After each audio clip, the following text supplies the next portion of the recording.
এখনো যদি কোনো ব্যক্তি একমাত্র আল্লাহ তাআলার রাজি খুশি করার জন্য, আল্লাহর জন্য, একমাত্র আল্লাহর নামে কুরবানি করতে পারে, সেই ব্যক্তিও নিজের কলিজার টুকরা সন্তানকে আল্লাহ তাআলার রাস্তায় উৎসর্গ করার সওয়াব অর্জন করবে।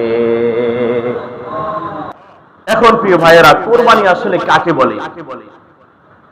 কুরবানি শরীয়তের পরিভাষায় কুরবানি বলা হয় নির্দিষ্ট পশুকে নির্দিষ্ট বয়সে নির্দিষ্ট দিনসমূহের মধ্যে আল্লাহ তাআলার নৈকট্য অর্জনের জন্য জবে করার নাম কুরবানি। নির্দিষ্ট জন্তু মানে যে জন্তু আপনি কুরবানির জন্য সিলেক্ট করেছেন, কিনেছেন বা লালন পালন করেছেন, ওই নির্দিষ্ট জন্তু এবং নির্দিষ্ট বয়স মানে আপনি একটা ছাগলকে তার বয়স পরিপূর্ণ হওয়ার আগে জবে করলে কুরবানি হবে না, জবে হবে কিন্তু কুরবানি হবে না। সেই সুবাদে আরব দেশগুলোতে যেহেতু উট জবে করে কোরবানিতে, বেশিরভাগ উটের বয়স কমপক্ষে 5 বছর হওয়া লাগবে কোরবানির জন্য। ক বছর?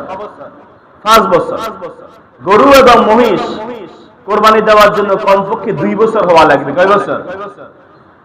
আর বকরি, ছাগল, পাঠা, খাসি, এরপরে দুম্বা, ভেড়া, এই জন্তুগুলা কমপক্ষে 1 বছর হইতে হবে।